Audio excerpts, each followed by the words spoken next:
You're listening to the 40 Thrive Podcast, the show created for women 40 and beyond, ready to shake things up. And now, your host, Jackie McDougall. Welcome back to another episode of the 40 Thrive Podcast. Now, unless you're living under a rock, you know October is Breast Cancer Awareness Month. But before you run out and buy that pink kitchen utensil or a bottle of pink alcohol, take a listen to this episode. Dr. Suzanne Gilberg-Lenz is here, and we talk the truth about Breast Cancer Awareness Month. Find out where your money actually goes when you donate or buy one of these products. You may be surprised.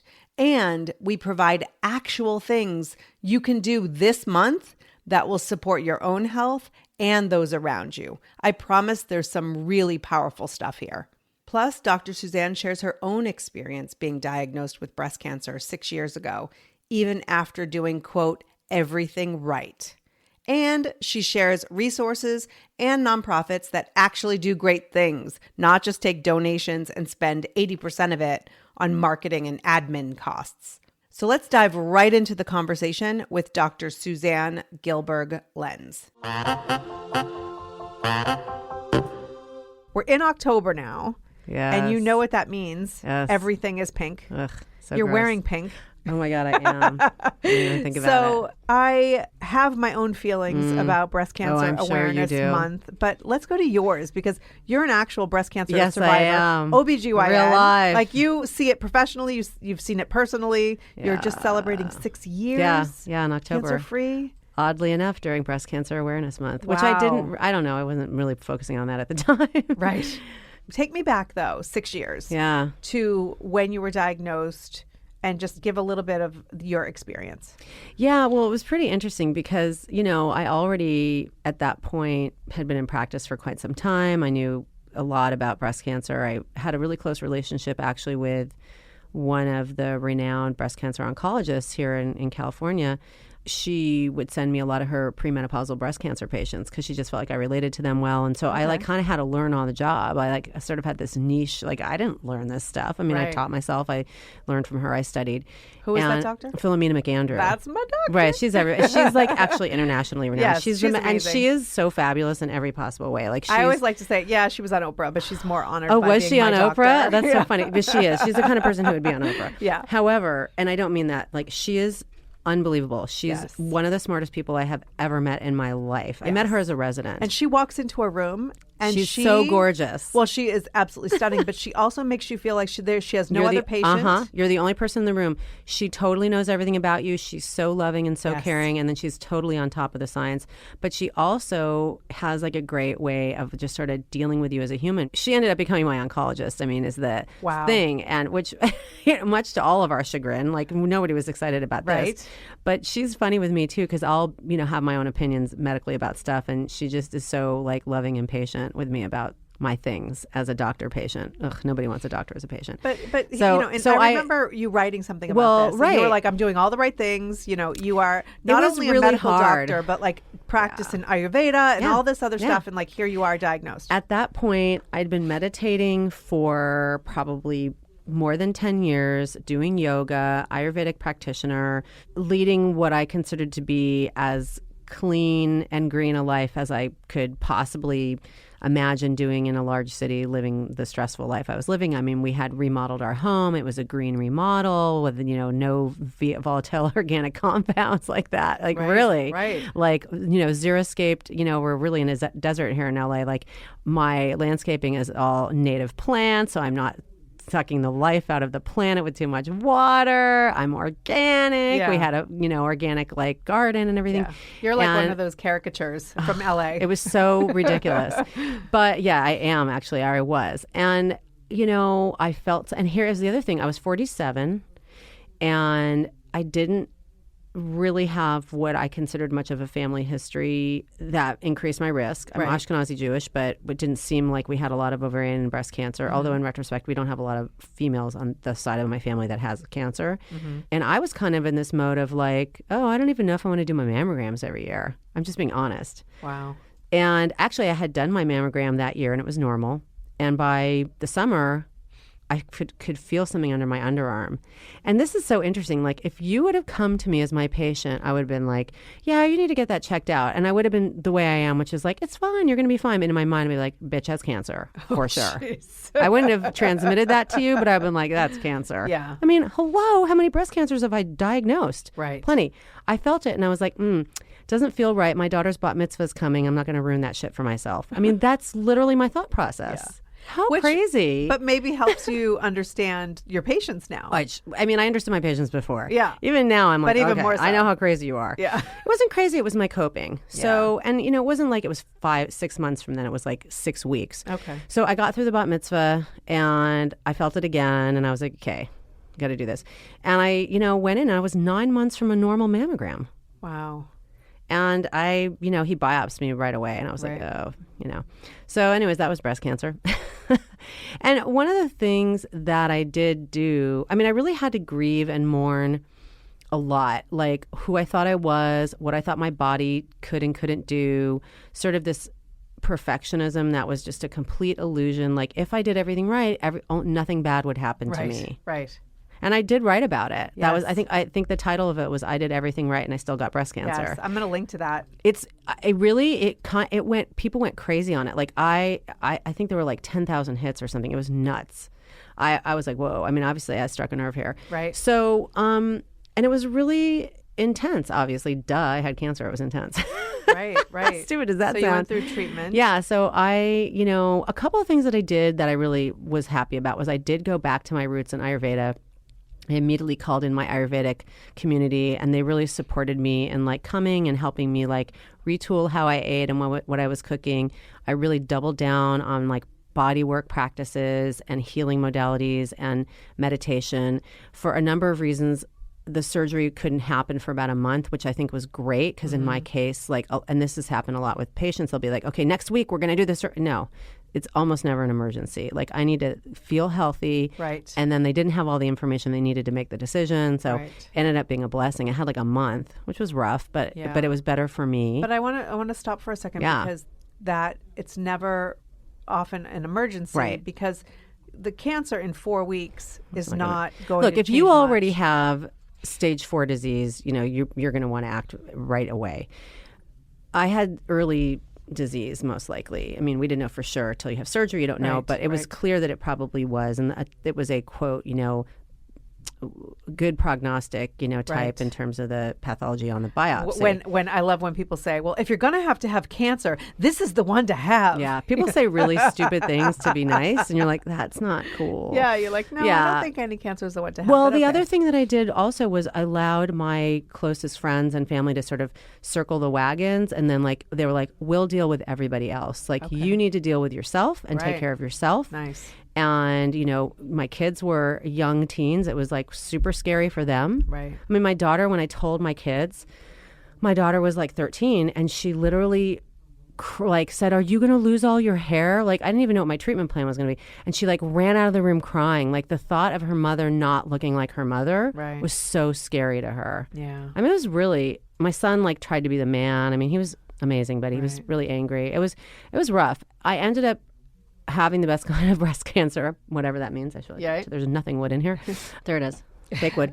I had a lumpectomy, and then I had radiation, and now I'm on medication. And, that was a whole journey too of really having to let go of how much work I was doing and really take care of myself and take time off and limit my schedule and put myself first. I mean, this is where a lot of this self-care stuff comes from, right? Yes. Because it was life-saving for me. And you even said before we started recording that, it was something that was such a positive thing that happened. It ended up... Because it's changed your life. It was such a gift. It was such a wake-up call. I have a lot of stories about that because I had these weird premonitions about it. I was really actually very unhappy in my life at that time. I was very, very, very stressed, very overwhelmed, felt like I was on a treadmill that I couldn't get off of. And I actually had the thought, you are going to need to get breast cancer in order to stop this. Isn't that bizarre? Wow. That literally came into me. That's more than one occasion in the year preceding it. Of course, I already had breast cancer and I just didn't know it. Right. So I just changed everything. And, my my husband at the time and I really looked at our marriage. We were struggling in the marriage already. And we really, over the course of that year, made the decision to end the marriage. Like, we really tried to look at what's going on. What have we done? What can we do? And it was Right. ultimately for me, I felt like the stress of the marriage was not healthy for me. And I didn't see us being able to change enough to stay together to make it work in a way that was going to be healthy for me. Mm-hmm. And I kind of stopped centering him and the whole family. And that was hard because I put myself first, which is what you're not supposed to do as a mother. Right. Well, especially with young teens. Mm-hmm. Yeah. It was hard. But what happened when you did? I was really relieved. There was a period of time that was very difficult in transition, but immediately I knew it was the right decision. And, if you talk to people who have made major life decisions like that, usually when you're in the drama and the panic, that is not the time to make a decision. Right. It's time when you feel calm and you're like, that's the right thing. And that is what happened for me. Over time, what has happened is, 6 years down the line, my kids are awesome. I didn't ruin them or their lives, it turns out. We always communicated, and I felt like we communicated even more openly following that because I did a lot of work on myself to sort of recover from the whole thing. And I think that for me, being in a difficult marriage was a lot of hiding and lying. Oh, everything's great, including to your kids, even though they live in the house with you. Right. They could feel it. Yeah, hello. This went from breast cancer to divorce, but that's okay. For me, they were linked. That's the name of your book. Right. All the fun stuff. You heard it here first, people. Oh my God, it's scary. So it ended up being and I just sort of really had to get down to basics. And I had a rough couple years where I was really dismantling my personality, not my personality, but who I thought I was, what I'd constructed for all of you, and figuring out what I was and who I was. And what I've been able to build since then is really, really, really me, which includes gray hair. Right. Which looks amazing. So the thing that Breast Cancer Awareness Month does that I don't like. Yes. Because if this is a story that gets out and touches somebody, that's totally worth it. And if this helps someone figure it out or find resources or get assistance or just a little nugget that soothed them and they don't feel so isolated, right. Great. Right. The thing that has happened is this whole pink washing thing, right. which I already was grossed out by before I had breast cancer, by the way. Yeah, I will say that whoever started the marketing should be hired. I would hire them in a second because this is honestly one of the biggest marketing campaigns you can 100% find anywhere. The problem is that it rarely does what people think it's doing. So this is one of the big problems. And there's this big effort now, I think it's called #CureKomen. So with all due respect to the Susan G. Komen Foundation for being early adopters, the fact is they spend less than 20% of what they take in on research or supporting actual direct service to breast cancer patients. Wow. So that means that more than 80% of it is going toward their marketing, their events, their administrative costs, their executives. It's disgusting. Yeah. And the thing is that people who are donating don't realize that. Right. And the people who really need the help, patients who have metastatic disease, stage 4 disease, who are living longer and we need more treatments, and younger diagnoses, these are people that really deserve the funding to be going toward them. Right. Research, services, cure whatever, treatment. I'm not going to talk about cure. And there are organizations like the Dr. Susan Love Foundation, Share It, which does direct services to people. They're a Jewish organization. They serve everybody. There are other campaigns out there that are actually doing stuff. And women who are survivors and families of survivors are really fed up with the bullshit, to be honest. Or if you're a company that creates a product that is toxic, that maybe is linked to the cause of cancer, but you have a pink ribbon. Ew. Yeah. I'm sorry, but I don't want cancel Mike's Hard Lemonade to be pink. Or maybe it already is pink. I don't know. But and now Mike's will never be a sponsor of this podcast, but I wouldn't have said yes anyway. But the point is there's so much crap in that ultimately, I'm not saying that I am okay. Let's just be clear. I'm not saying that if you drink one of those, you will have cancer. No. But it's certainly not doing anything to prevent it. No. No, Roundup. No, they're not. They're not a pink Monsanto. washer. Right. Pink. No, I but mean- it's true, especially like processed foods and alcohol and all of these things Yeah, that a are lot of the really actually big- known uh-huh. to contribute. Yeah, it's really. And then they gross. throw a pink. And then how much do they actually give back? That's I the have other no question. idea. I mean, I'm sure you can find that information somewhere. Yeah. The only information I have stats on is the Komen thing, because Right. that just makes people mad. Yeah. That's And making then- people mad. And I've seen people too where like, multi-level marketing people who are like, I'm going to give X amount back. Right. Are you? I don't know. I don't mean to be negative about the whole thing. I think. Well, it just reminds people to be very conscious of where they're putting their attention, whether that's their energy, their time, their money.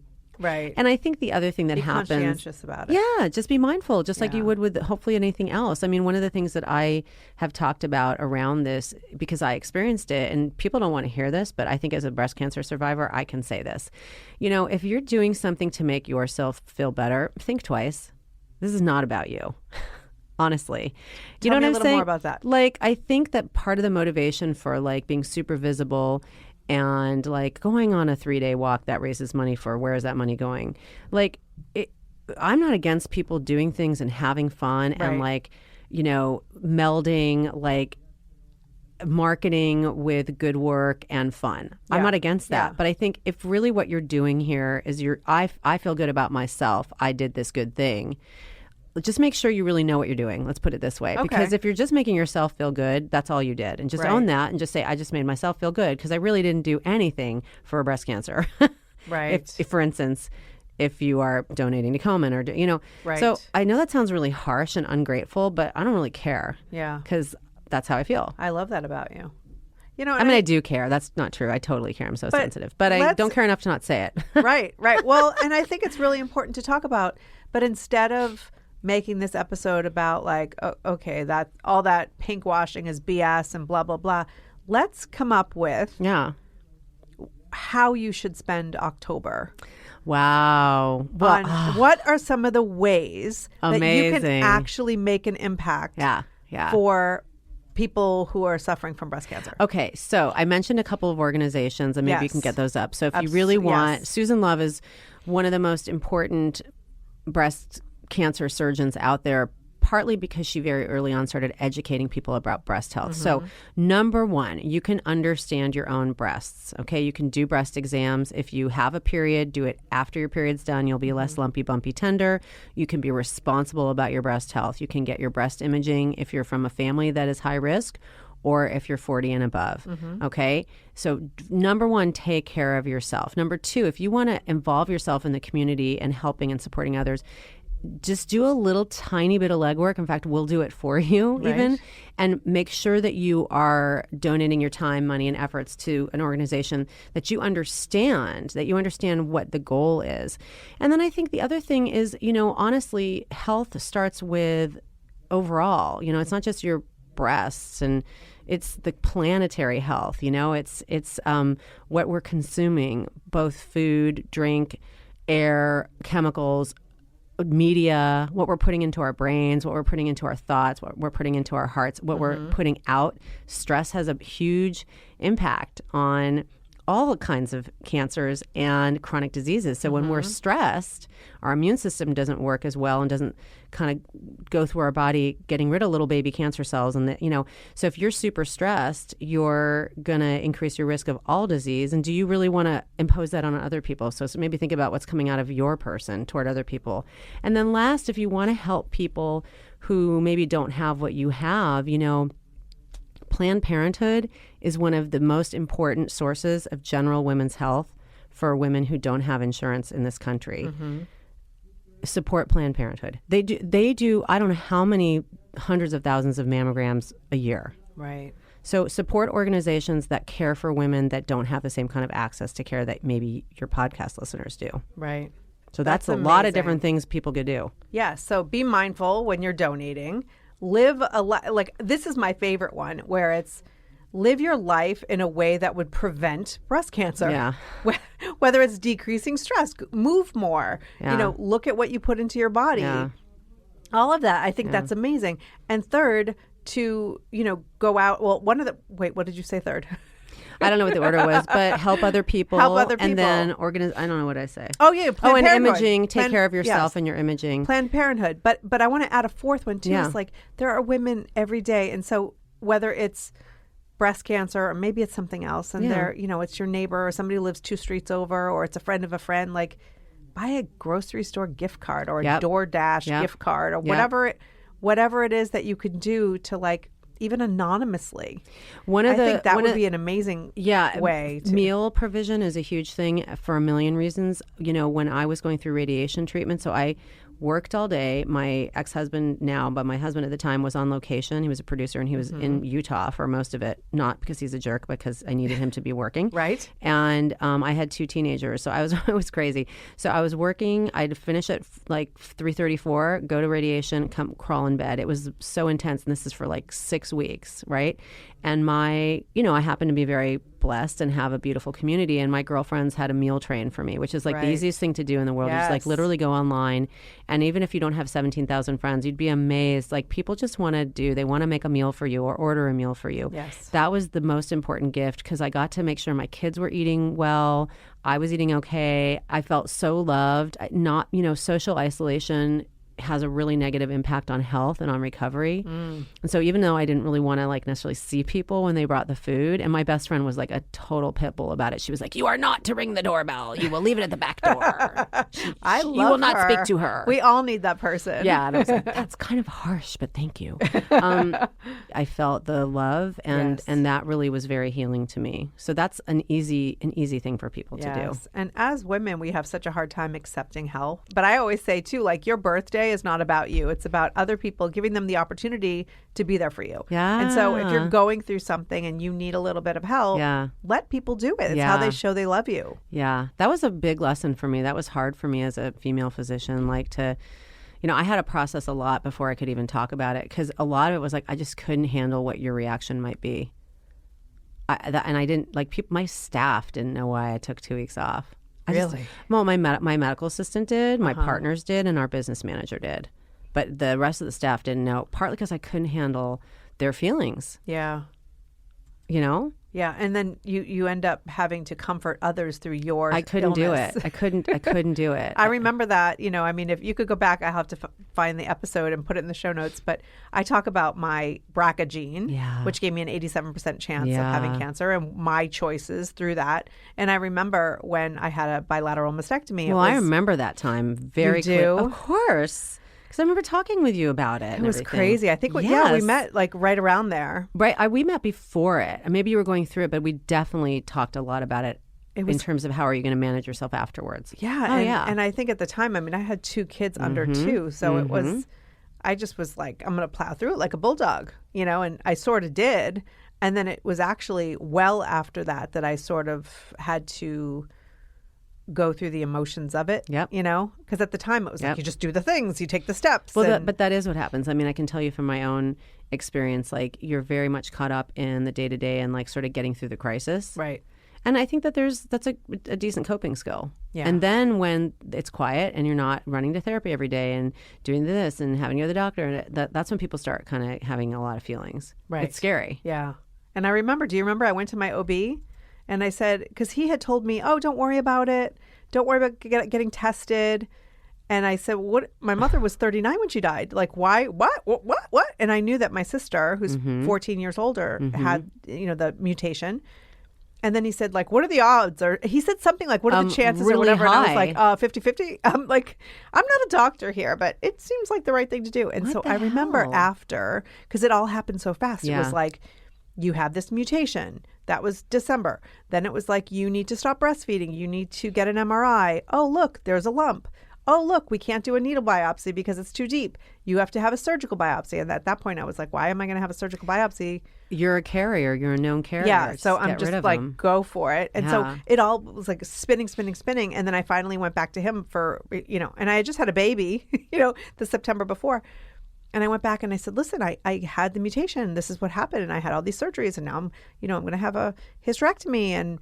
And I said, and I think you did me a disservice, and you would do other people a disservice by not being up on this. That's huge that you went back and gave him that feedback. Well, he told me, you've been through a lot. You don't need to throw a parade for like, advocating for everybody else right now. Well, Like, that was 100% why don't you wrong. why don't you just work through what you've been through? And I was like, wow. Wow. Yeah. And he was a young, very educated, at least I thought, he delivered my first two babies. This speaks to what we were talking about earlier, that when people don't know themselves and they haven't done the work on themselves, like Yes. what doctor doesn't need to do work on themselves? I mean, we are really philanthropic, caring people, but in order to get through medical school and to have enough of an ego to do the kind of some of the stuff we do, you also have to have some pathology going on. Yeah. Like all humans. We are human. I'm not saying doctors are bad. Doctors are awesome. I'm so proud to be a doctor. But what? Yeah. That's a perfect example of the unexamined life. Like, you have not looked at yourself to say that to a person who is courageous enough to go through the experience and then come back and give you feedback. Because I think a lot of times what happens is when we hurt someone, they just peace out. They leave. Yeah. They don't come back and they don't give you the feedback on like, hey, this is what happened and this is how it affected me. Like, that's painful, but that's a learning just avoid. opportunity. Yeah. So I felt very strongly that I should tell him, and I did, But I think if we added, I bet you affected him though. I'm going to go with that. Like, I think maybe he was like, wow, I just lost a patient, and maybe I should think about my actions, and I don't know. But I think that if we added a bonus step for October, it would be to advocate for yourself, and to just take what you think, and it feels bad in your gut, like this is not right.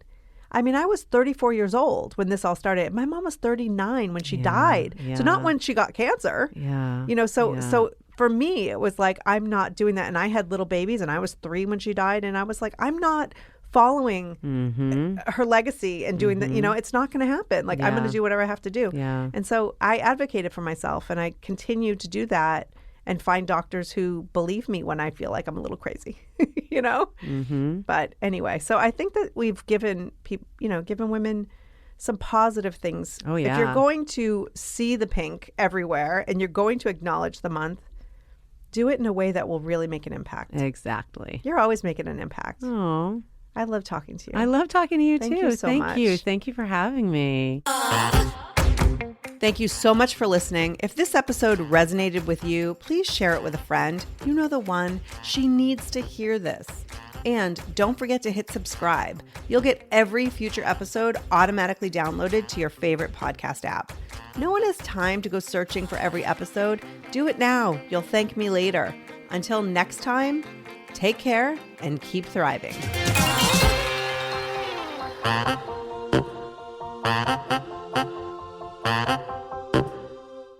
Spring has sprung, and with the change of seasons, sometimes comes an increase in vitality. If you're feeling in the mood for a little more personal time, may I suggest Coconut.